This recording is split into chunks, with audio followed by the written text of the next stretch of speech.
is the biggest killer of men under 45, which is something not a lot of people are aware of.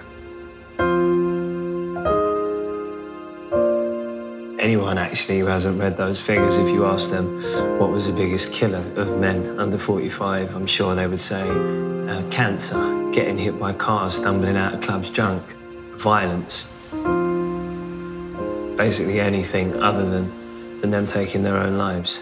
It's a very, very sad fact, but it's not a very widely known one. I'm Stephen Manderson, better known as the rapper Professor Green. London, if we had a good time tonight! Do you mind if I do one more song before I peace out?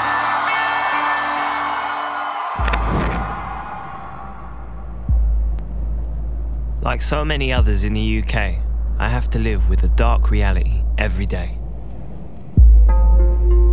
7 years ago, my dad Peter took his own life, aged just 43.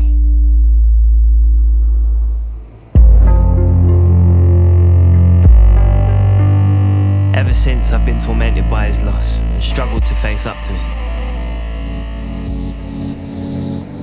Now, for the first time, I've decided to confront why he was driven to this extreme. I hope getting some answers will shine a light on the scourge of male suicide in Britain and help me to move on to a new, happier chapter in my life. I'm not sure if it's possible to ever really come to terms with what my dad did. He's always going to be part of my life that's missing. But I do hope, through the people that we talk to, that I can learn a little bit more about perhaps what led to his suicide, and maybe it will give me some closure.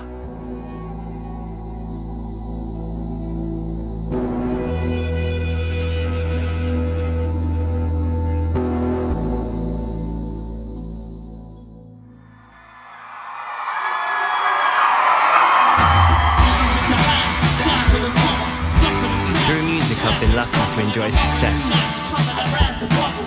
and recognition. Away from the spotlight, I've been able to build a comfortable home with my two loves, Millie. Okay, let's just work this out. Who's doing what? I'll do everything. And Arthur. Fuck dog. You're making me jump. But there is one black day when I was 24 that I'll never be able to forget. I was still in bed and my nan came in crying. A horrible feeling came over me. I knew that something was really wrong. And she just blurted out, your dad's dead, he hung himself. The anger that came over me straight away, and I punched the wall, was just livid. But then the next thing was upset, and then it was the confusion. Couldn't understand it. How could he have done this? What's he done it for? What was so bad that he had to take his own life? I'd like to get a better understanding as to why my dad did what he did. Over 6,000 people take their own lives in Britain each year, according to the most recent figures. Nearly 80% are male, a proportion that is on the rise. It's not a topic that anyone really wants to talk about. You know, you want to empty a room, then you bring up suicide. I would like to heighten the awareness of the severity of the situation and bit by bit removing the taboo that exists around it.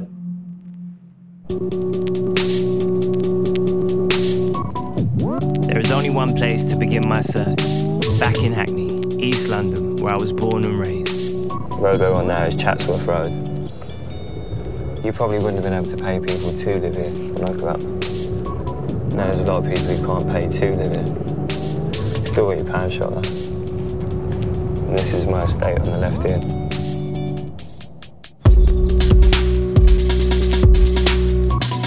It was quite handy living on the ground floor, because if I ever wanted to sneak anyone in, like my girlfriend who wasn't allowed to stay over, she would leave, bye, and then shortly after climb back in my window. Sorry, Nan.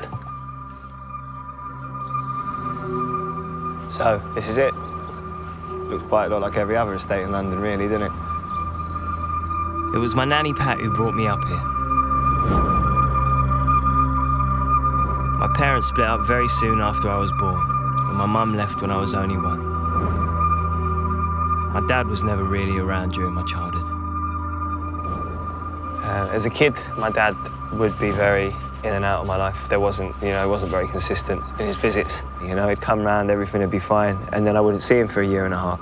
And it turns out that the woman he had left my mum for and subsequently had 2 children with, had given him an ultimatum. She related me to my mum, and she said to him, you either stop seeing him or you stop seeing me. And for whatever reason, my dad decided to stop seeing me, which was hard. He was the parent that I favoured. So for him to have made that decision and to disappear from my life was horrible. And, at times I felt like it was my fault. Maybe it was something I was doing. And I didn't want to, God forbid I told him exactly how angry or upset I was, and then he disappeared again. That was the last thing I wanted. There were hours and hours of days and days that I would sit at the window on the front of that. There's a bus stop that's still right outside the front, and just watch the buses, waiting for him to get off, and for the most part, he never did.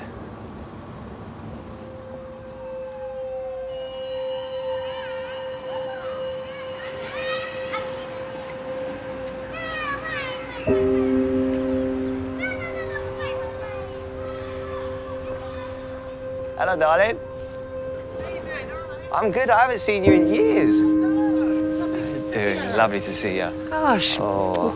It's funny because I got a photo out the other day. Your dad was in it, holding my one when she was newborn. And I thought, wow. Did you know? Past. Well, you know what happened, didn't you? I know, it's sad. Yeah. So sad. Yeah. How are you doing? Are you all right? It's my grandson, my Oh, youngest one. bless him. Yeah. Keeps me on my toes. Yeah, much like I did, Pat. It's really nice to see you. It's lovely to see you. You take care of You yourself. take care as well. I want to know if there were any clues that my dad was unhappy during my childhood. A time when he was mostly absent. I've never spoken to any of my family before about his death, so I'm facing a daunting conversation with my rock who raised me, Nanny Pat. Hi, Nan. Hi, Stephen. How you doing? You all right?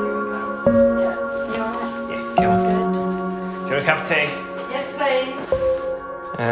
Almond milk? No, you won't. Oh, I have got milk. What's the date? 30th. Yeah, you're all right. You're on that semi-skim though. It's not full fat. This is proper special treatment.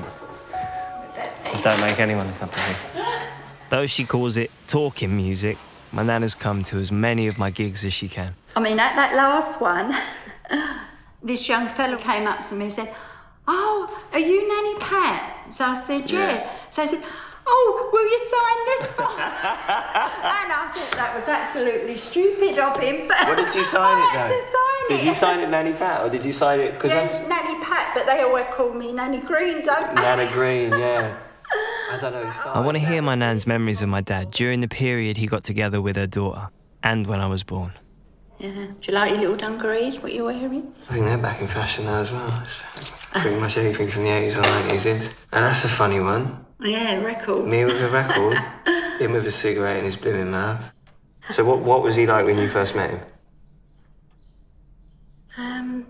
Bit shy, bit quiet. Do you think that's where I got it from? You shy and quiet. I was shy and quiet. How old was Mum when she met Peter, my dad? Well, she must have been 15. Yeah, so they weren't even together that long before No. I popped up. No. I mean, they separated quite soon after my birth, didn't they? Yeah.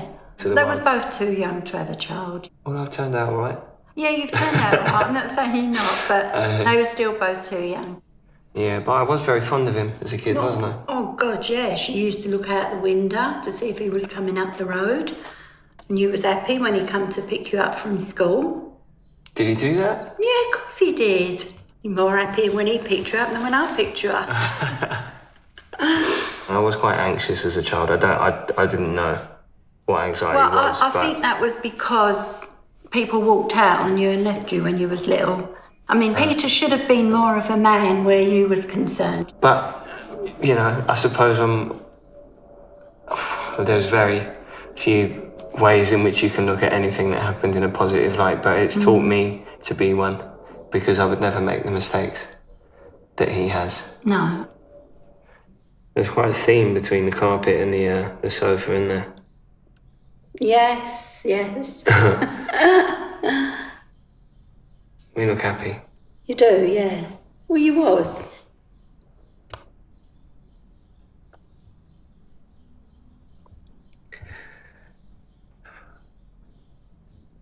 You're such a fucking... No, don't be silly.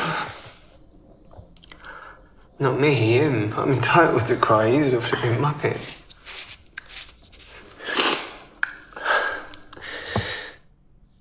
The thing is, it makes me happy.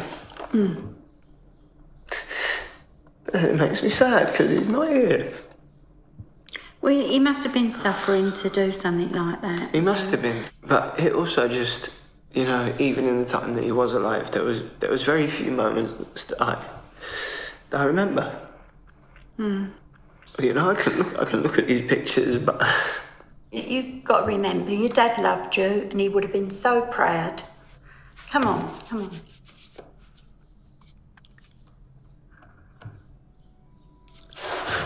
Come on. You'll be all right.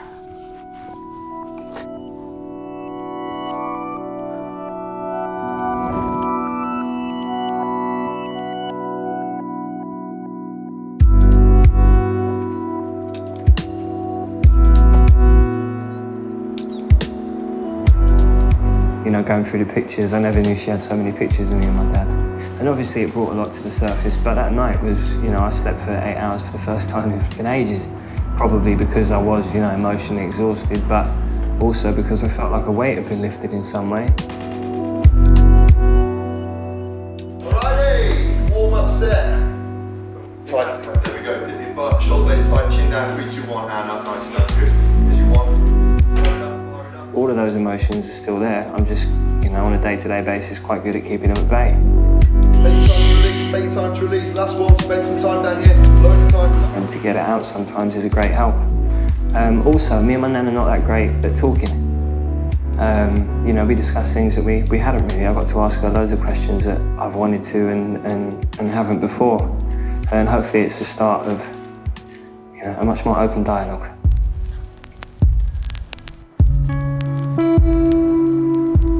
My nan has confirmed suspicions that my dad struggled to face up to the responsibilities in his life. But I'm still a long way from understanding what may have driven him, like tens of thousands of other men in recent years, to the extreme of killing himself. To find answers, I need to reach out to those who were closest to my father. Oh, my boy.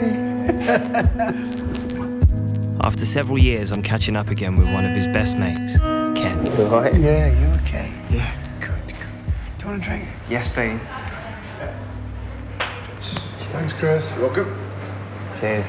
Cheers. Long time no see. Too bloody long. Exactly. Ken was friends with my dad Peter for over 30 years and was also his brother-in-law.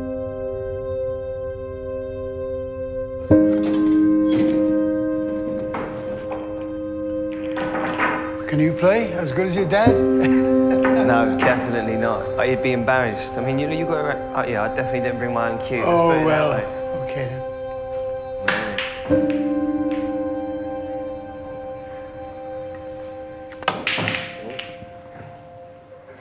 Because you were Dad's best man, weren't you? I was. He asked me, and that was one of the proudest days, because I would have thought, you know, being... I want to know from Ken whether my father showed any signs of being unhappy or suicidal. Was there any clear reason? No. No obvious reason? You know, the world was his oyster. He had, as far as I was concerned, he didn't have a worry in the world. He was such a placid, quiet boy, you know, and he wouldn't hurt anyone for the world. Was he quite open? Was he, you know, when you spoke to him, was he quite open? Or? I didn't want to interfere and ask him about certain things. You know, when we saw each other, it was a case of, right, let's let's go out and have a couple of beers and a couple of games and talk about football, about Spurs, obviously, and... That's typical of blokes, isn't it? Yeah, we keep a lot in. So he didn't ever talk about his own life? Well, that's why it was so hurtful and devastating what happened, what he did. It kills you. It does. You think, why? Why didn't you come to me? Why didn't you say this? Why didn't you say that? Well, he must have been holding on to a lot. There's got to be something like that. The truth always hurts. You've got to come out with it. Because if you're carrying things around, it doesn't go away. I suppose the most obvious thing that came from the conversation with Ken was just that my dad didn't really disclose anything to him. You know, he kept everything to himself, which is typical of a bloke's bloke, isn't it? Oh, look at him again. To not really talk about stuff much, you just got on with it. Kind of sucked it up and dealt with it best you could. But obviously the problem that arises from that is that some people can't deal with it.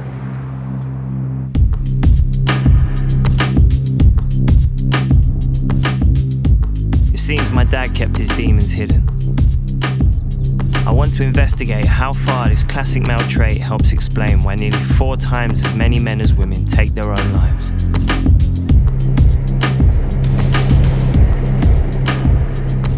So I'm off to meet a man who for years kept his darkest feelings secret and has twice nearly killed himself.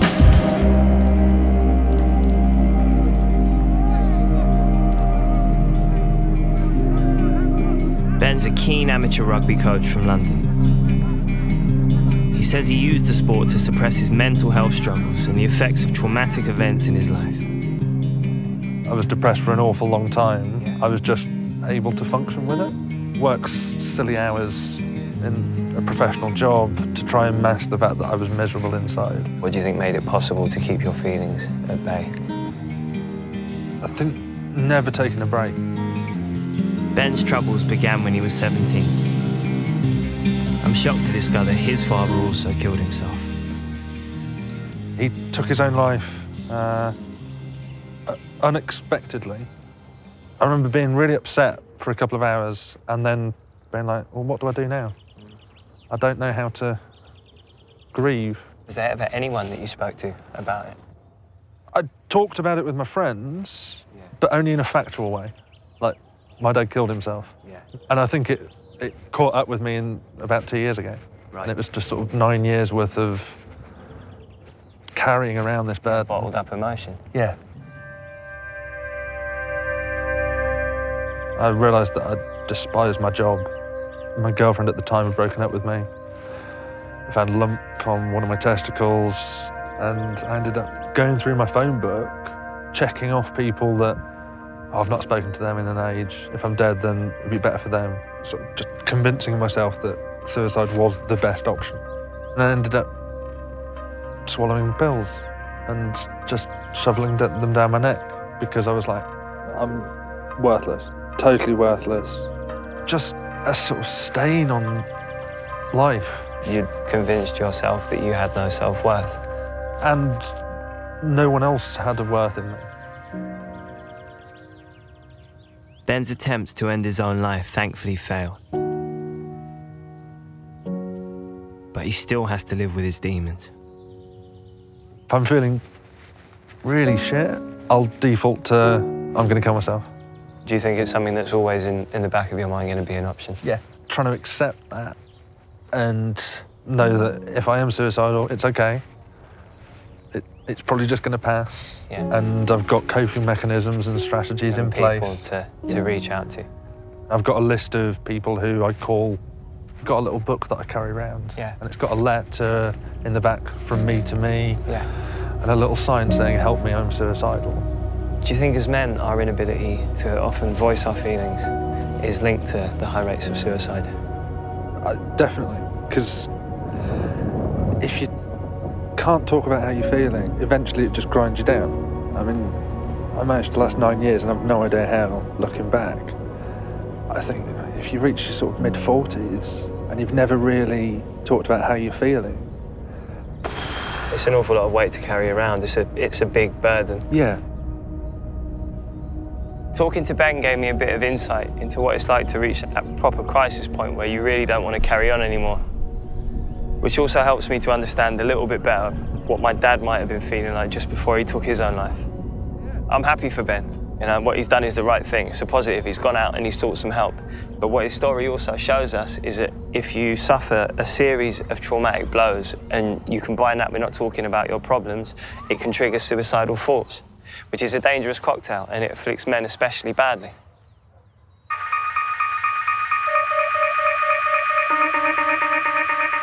I've learned that my dad hid his feelings, but I want to build a picture of the particular events in his life that could have helped trigger his suicide. My knowledge is limited because I last saw him on my 18th birthday, 7 years before he died. I don't know if it was really a conscious decision to not contact him. It was just something that stopped happening. You know, he didn't phone me, I didn't phone him. And that was that, really. I was going through a point in my life where I was finding my feet. I finally had a bit more confidence. You know, I guess I was growing into a man.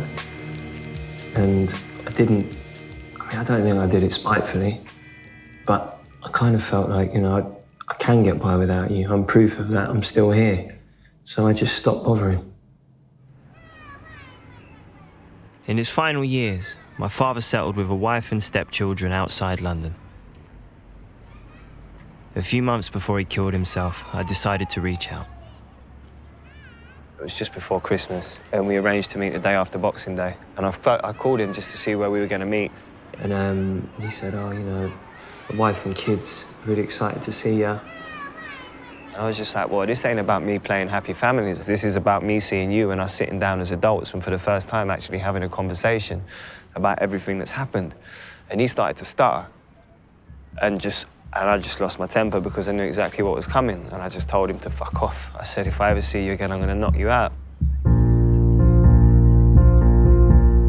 You know, it'd be easy to look back and think, oh, I wish I never said that. I wish they weren't the last words that I said to him. I had a right to be that angry. You know, I had more than a right to be that angry. I had a right to be a damn sight angrier than that. But that was the last time we'd speak.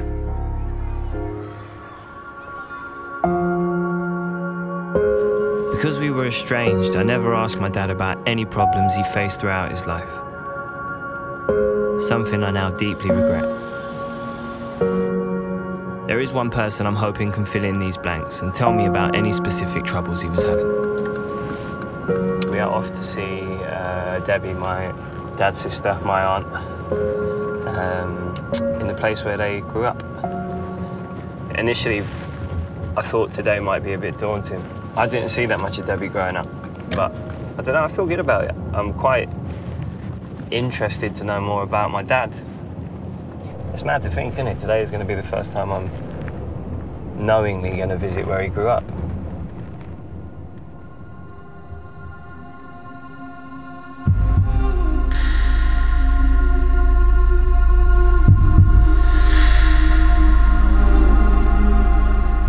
Hiya. You all right? Oh, good to see you. Give me a hug. How you doing? I'm all right, not bad. Debbie and my dad Peter were 2 of 6 siblings brought up on this estate in North London. It's just along here that we used to live at, 2-bedroom flat with 8 of us. Bloody hell. Mum left home. Well, that was when I was 6, so Pete was a baby, and he had to be taken into home and then had a bit of foster care. But I remember Dad standing in the kitchen with all of us saying, he's not going back. We were the only kids who only had one parent, so, you know, there he was in the infants, I was in the juniors. We'd, you know, pick each other up and come home. So as kids, were you all close, brothers and sisters? Was everyone close? Yeah. I think, obviously, you know, Mum leaving home when she did, and we all really stuck together. But then him not having his mum there, that's always going to have some effect, you know? Did you know that Peter was a twin? Your dad was a twin? No. Yeah, he was an identical twin that died at birth. No, Sorry, darling. I didn't even know. Yeah. Yeah, he was going to be Daryl Thomas. After revealing the adversity my father faced as a child, Debbie brings up his final years and what happened to his brother David and sister Susan. 2 years before he passed away, well, do you know that David died? In the same way. David committed suicide in 2006. Can't get your head around it. But then Susan died in 2007. How did she pass? She hadn't been very well. In fact, Pete used to really watch over her a lot. She'd got a type of leukemia and was taken into hospital, and she fought so hard, that she died. Was he upset about? Obviously, he was upset. You know, he suffered a lot of loss. Was he depressed noticeably, or? I certainly know Susan was massive.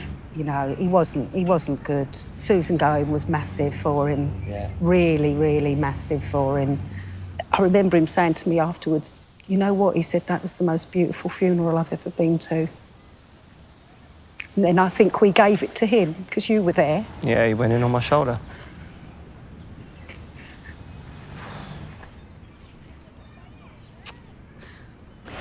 He's a muppet, isn't he? Such a silly sod. I just hate to think of what he must have been going through.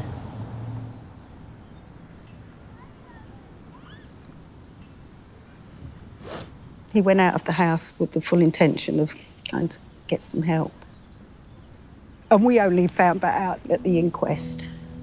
He'd been to the doctor and he was going to go to see Mind.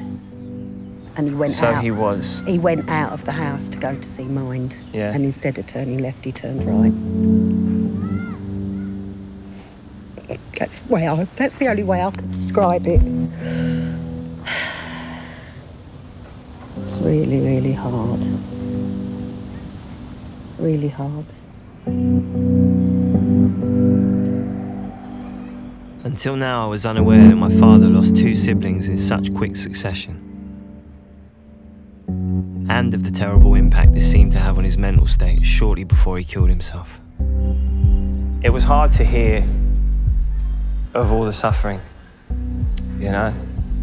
It's been quite a constant throughout my family, I suppose. But it helps me understand a little bit more about why he may have done what he did. You know, it just sounded like losing his sister was the final blow.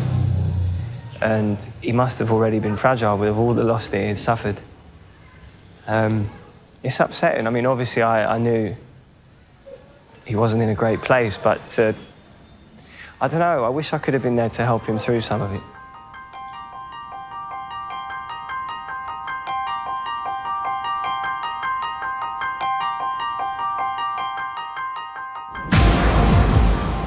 Not being around for my dad has left me with a burning question. What could I have done to prevent his death? In the UK, suicide accounts for a staggering 1/5 of all deaths of men under 45.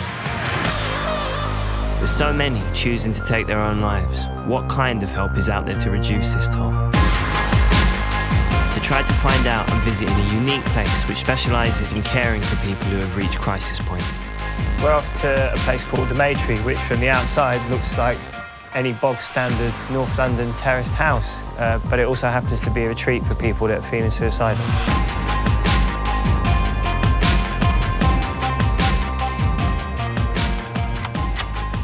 Hello, how you doing? I'm Steve. Hi, Stephen. Hi, I'm Dave. Nice to meet you. Come in. Dave, tell me what goes on here at the Maytree then. We're not a medical facility, so it's run in a sort of very homely way, in a way. So we have bedrooms here, we have a kitchen where we prepare food for the guests. And a lot of people that come here say that, you know, they're expecting to find some sort of facility. Bars on windows. Exactly, yeah. And then you get in here and there are no padded cells and it just feels like somewhere, you know, you can sit down and have a cup of tea. Guests stay here for 5 days, and the key is encouraging them to explore their suicidal feelings. So these rooms are kind of used when, you know, you want to go somewhere, you need to go somewhere a bit more intimate for a chat. We don't do counselling here, we don't do therapy. It's very much befriending. Yeah, it's just a nice room and it creates a sort of nice, quiet space for our guests. In the 13 years it's been going, the Maytree has helped prevent hundreds of male suicides. Yet Dave explains why twice as many women have come through the doors. It sounds like a bit of a stereotype, but men tend to struggle a bit more in terms of engaging with their emotions and being able to express their feelings. You do find with a lot of male guests that they're always trying to rationalise why they feel this way. There must be a reason for it, you know, there must be an answer. Trying to justify it. Justify it, absolutely. It's like a solution-based approach, you know, because as men we're looking for answers to things, aren't we? Whereas the Maytree is more about not so much answers, it's more about having that space to sit and really, you know, feel what you're feeling and allow those emotions to come through. So the talking is the pivotal point, it's getting someone to open up.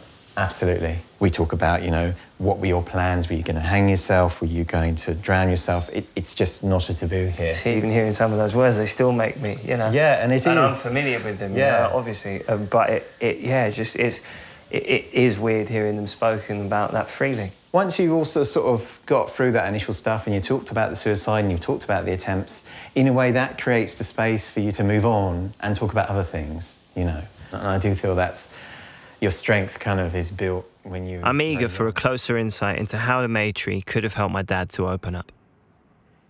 Stephen, do you want to have a go? Under which role?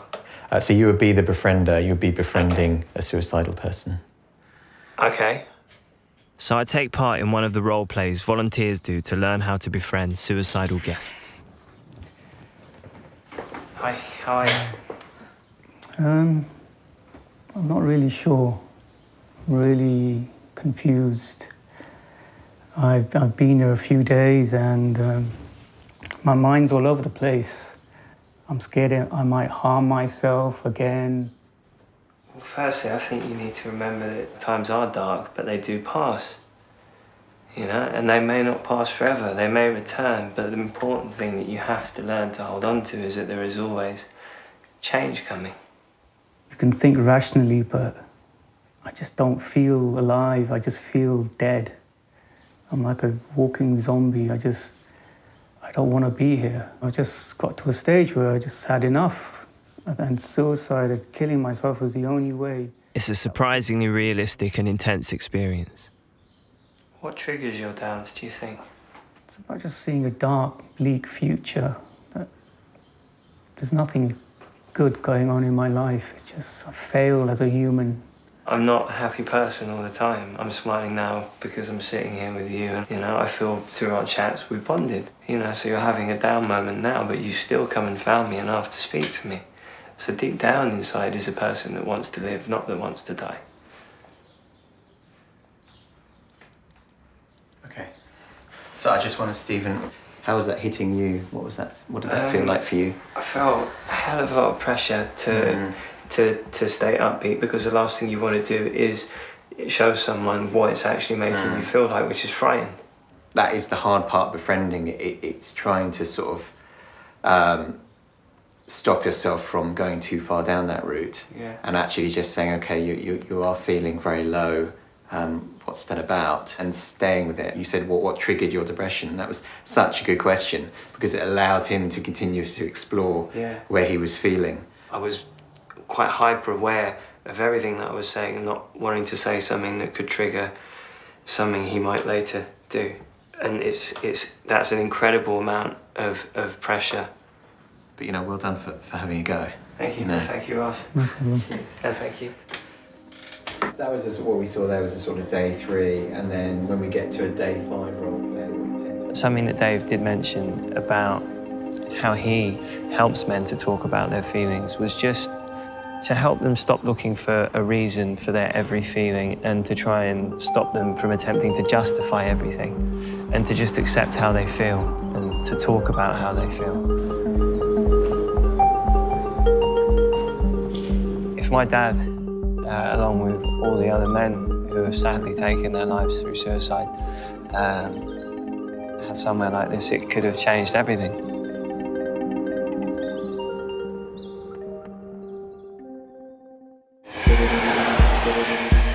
I've discovered lots about the various traumas my dad had to suffer in his life, and that he seemingly kept these to himself.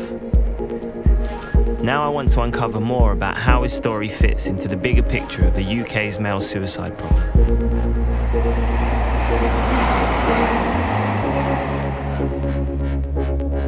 So I'm off to Glasgow University to meet one of the most renowned experts in the field. Hello.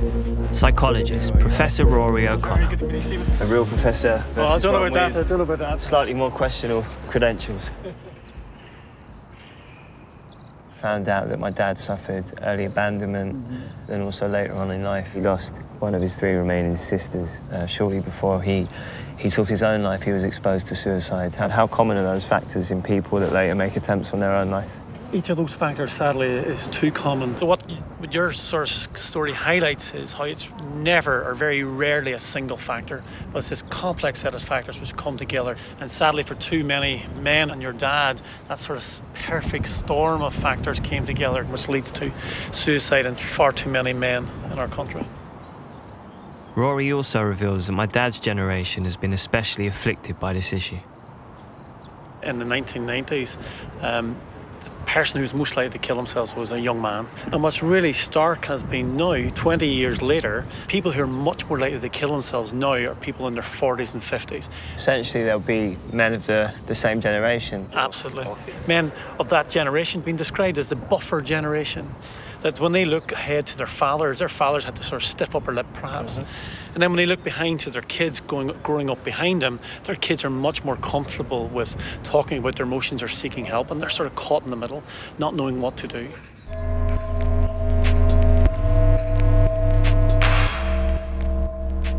Okay, there you go. Cheers. Sad music will appear on this wall. Through the headphones will appear on the screen, and a number of statements. If you can just start reading the statements out loud and think about what those statements mean to you. Okay, I'm ready. Okay. As well as common contributory factors, Rory's research also looks at thought processes which lead to people killing themselves. I can remember times when everybody but me seemed happy and full of energy. Over 20 years, he has conducted hundreds of tests on thousands of people. The same old thing, day after day. I get a taste of one which investigates the link between negative moods and suicidal thoughts. No matter how hard I try, I just can't help feeling that things are going to get worse and worse. You can take the headphones off now. Now, what we're trying to do with this is look at how even small changes in mood in people who are already vulnerable can change the way you think. Because ultimately, somebody makes a decision to take their own life when their thoughts, combining with a whole range of other factors, change in such a way that they see no alternatives. They see themselves trapped. Most of Rory's research points to one likelihood about my dad's mental state, just before he died. Suicide, I just think entrapment is so fundamental. Sadly, in suicide notes from people who have attempted suicide, they often talk about this sense that I just don't know what else to do, and they just feel trapped and they can't do anything else, and so it's fundamental. Initially, when I found out that my father had taken his own life, I went through a whole spectrum of emotions, and something that I did think initially was how selfish his behaviour was. Yeah, it's an understandable reaction, but I suppose from my point of view as a researcher, I think all the evidence points to the fact that it's not a selfish act, and if we think about it, the notion of entrapment, from the point of view of the individual, they're just overwhelmed with pain, that they can see no alternative, and indeed, they often think the complete opposite. They think they're a burden on loved ones and family members, and if they kill themselves, they're relieving their family of a burden. My visit to Glasgow has helped me understand how my dad probably convinced himself he only had one option. Everything I found out today about what makes a person more likely to take that step and to take their own life relates to my dad's story. From the generation he was from the age he was at, he suffered bereavement, abandonment, adversity in his childhood. He was exposed to suicide in the family when his brother took his life. Absolutely everything that could have happened did. But there's still a lot of people who suffer all of those things and will never take that step.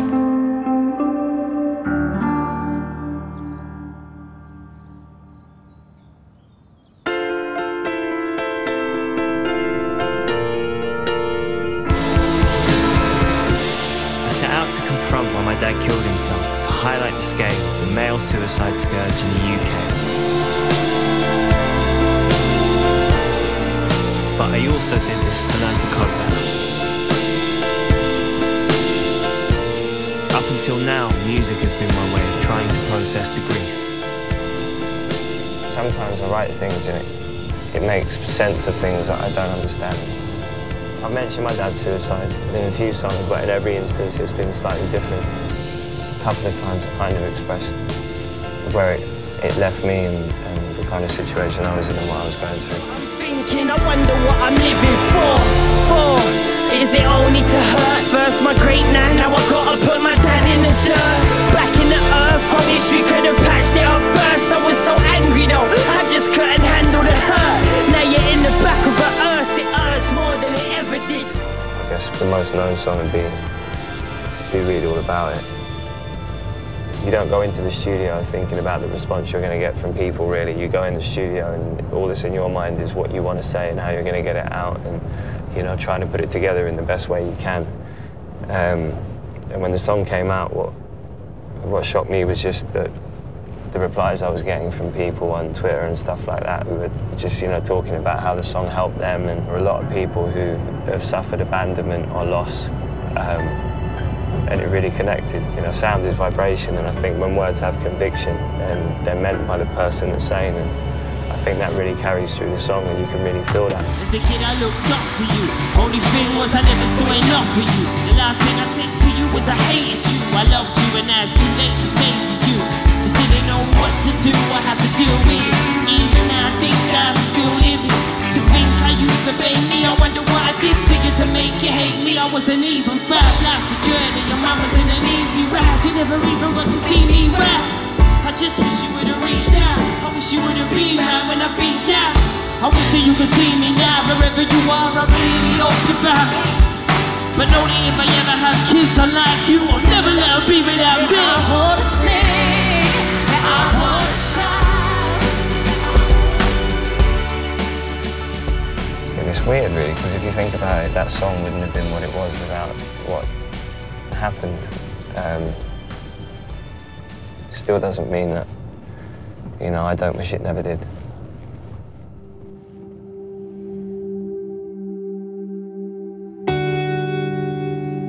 I'm just one of hundreds of thousands of people in Britain living with the effects of suicide. It's the stigma that surrounds it that makes the pain all the tougher to deal with.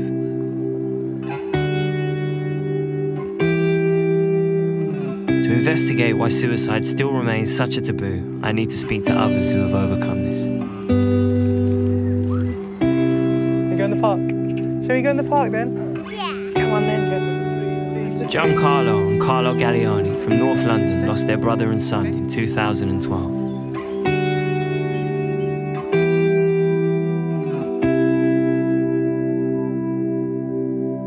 Aged just 26, Lanfranco was a highly talented musician with a wide circle of friends.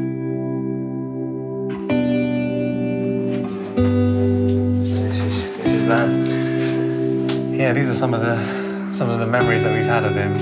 One of his friends done a little character of him, a little drawing. Basically, just, you know, he was such a good guy. That's how a lot of people described him after he passed. That he was, yeah, too good to go. That's one of the questions you ask. Is, you know, he had it all going for him. You know, beautiful girlfriend, happy home. That's why, you know, no one knows why he did it. And now I have my own children. You know, having a brother, losing a brother is really tough. But losing your own son or daughter, that's... I can't even imagine it. I can't even fathom it. These were some of the memories that Lan's friends left at the wake. And a lot of the messages say, can't believe you're gone, can't believe you're gone. If people had problems, they'd go to him. Yeah. And it's just, you know, it's just that common thing that you know, you're holding all that inside, and the reality is that depression is eating you up inside. It really shows how it affects people, just not because it's not just the family that are affected. It's everyone around them. It's their circle of friends. It's like an atomic bomb. The impact that you have, the amount of people that you touch in different ways, those repercussions last, you know, much longer than what you think is an easy way out at the time. It's particularly hard afterwards, I guess, because we didn't see any of the signs. We're a very close family, and it's like he just couldn't open up to us, and that, you know, that hurt a little bit. You know. The sense of taboo associated with suicide first surfaced within the family. I remember when we had the first conversation with my mum and told her what had happened. After she came down, she was like, "What are we going to tell everyone?" And she was like, you know, she's a very strong Catholic. She just didn't want to tell people what had happened. That's very true. Stigma attached to it. Yeah. Yeah, and people are scared. Just like in the olden days, the cancer or the AIDS, people are scared of talking about it. I remember when I went into work, you know, after a few weeks off, you know, no one had the... People found it really difficult to talk to me about it. And it's hard usually when you lose someone. Yeah. But I think when they know that they lost them to suicide, people really clam up and don't feel comfortable talking about it.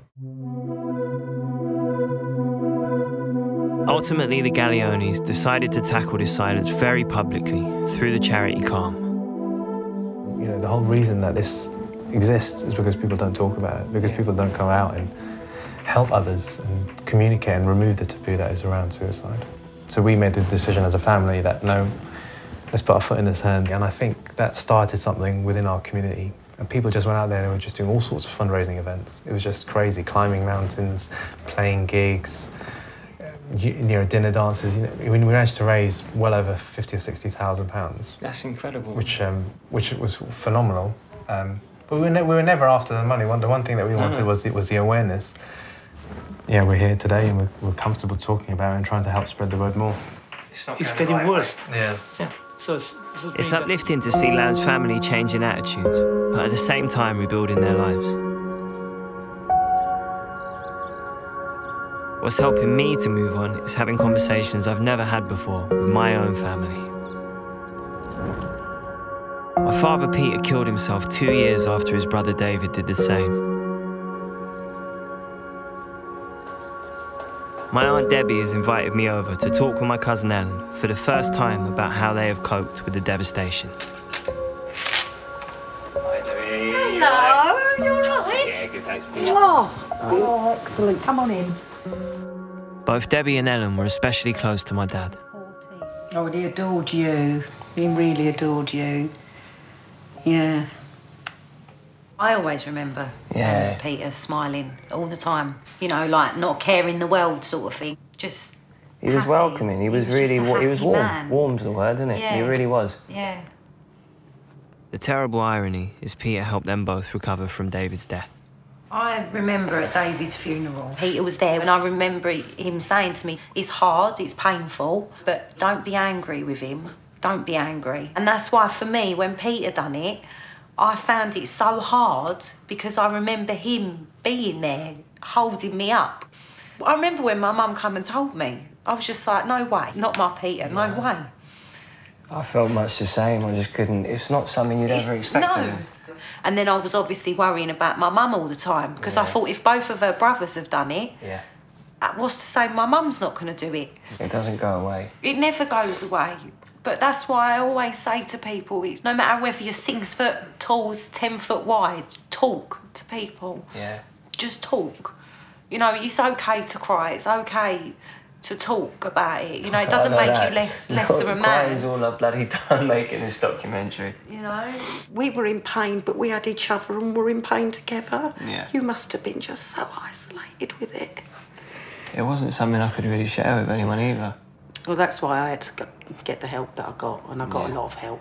It was a real major thing for me to do it. When It's I actually... hard because you're admitting to it, and that's a big problem. People don't want to admit to the, you know, the issues or the problems that they have. I think it took me, it must have been at least 6 months or 8 months of probably just, you know, staying under the duvet, feeling dreadful. When I finally took the step and went to that counselling service, well, she came to my house every week for 18 months. And that's one of the things that I have worked hard on, that if you get a day where you feel crap, allow yourself to feel crap. Yeah.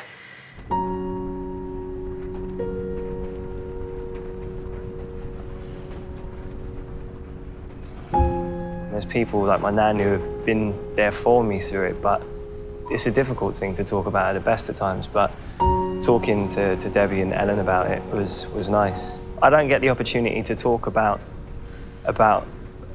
my dad taking his own life that much. Not with people who went through it. You know, I didn't really realise that until Debbie brought it up, and it's true, I have kind of suffered it on my own.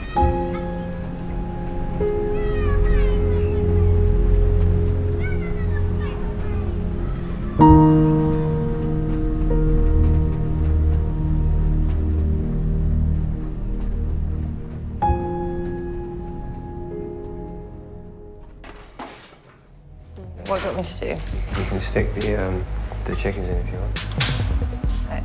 Let me dress and wake up. Stick it above. I'll maintain your modesty. Oh, maybe that's really heavy. There you go. Okay. Timer on? Okay. I've been married to Millie for 2 years, but have always kept what happened to my dad out of our relationship. I've seen you come back, some days from filming really, really low, and other days you've been really positive. Yeah, finding out some of my dad's history and stuff was hard, because he suffered a lot in his life. But you've connected with more family. Yeah. I can't wait for you to meet him. Me too. The last time I saw him, actually, up until recently, was my dad's funeral. And I suppose I'd run away from most things to do with my dad. I just felt like I needed to focus on myself and to keep going over what he did. It just didn't seem conducive to me progressing. I didn't want to pry, obviously it's a very delicate subject. But I want to make sure that you talk about stuff. Yeah, I think it's important. You know, we're married. And I suppose the next step is having kids, and I really don't want to pass on. You're a great dad. I hope so, but I don't, you know what I mean? I don't want to still have my own problems. You know, I want to be there to support them through theirs. I would like to deal with things better than I have done so far. Exploring this chapter in my family history has thrown up one especially alarming anxiety. The reality that being exposed to suicide can make you more vulnerable to it. Perhaps the most important lesson I've learned is to share emotions, not suppress them. So I'm taking the big step of visiting a psychotherapist. You let me know if I'm probing too much or if I'm going into an area that you're uncomfortable with. Do you know what? Dr. Aaron Ballack. I'm not going to take my own life, but is there any way of knowing that something's not going to happen, that's not going to trigger something, especially when, you know, it can run in families? Well, that's also if you've been exposed to it, so it's frightening. Yeah. You know, I'm married now, and the next logical step probably be children. I don't want to pass this on to them. I'm aware of, you know, how much of what your parents go through you take on, because I'm a product of my dad. Yeah. I really don't want to pass it on. We're having a conversation about it. You're confronting the pain about it, and that's different.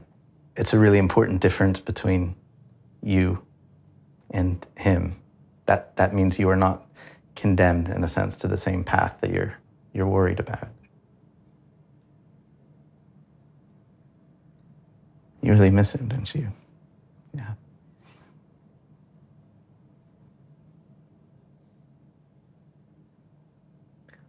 Crying again. These are the real feelings, though, aren't they? They're not the fake ones. No. Yeah. I mean, this isn't a side of myself that I see a lot. Yeah.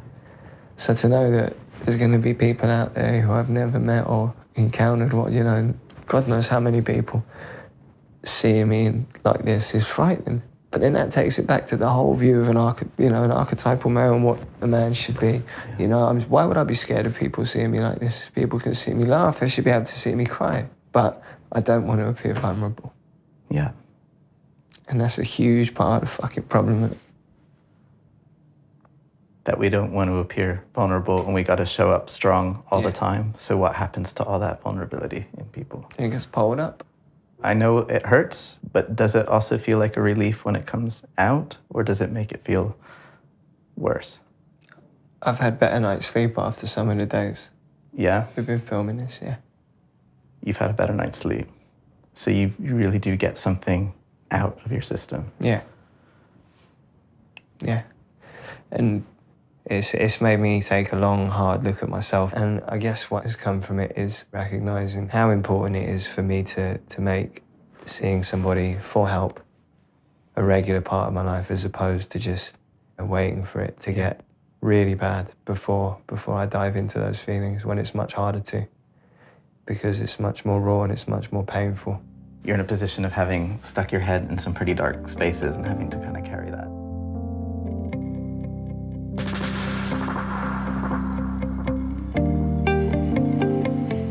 I never expected it to be easy going through the process of finding out more about why my father might have committed suicide, but it has been really bloody hard.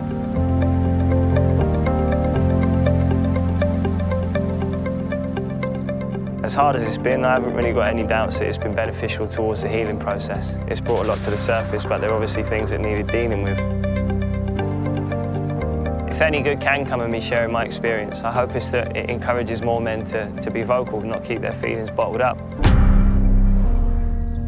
I hope it helps diminish some of the stigma that still exists around suicide.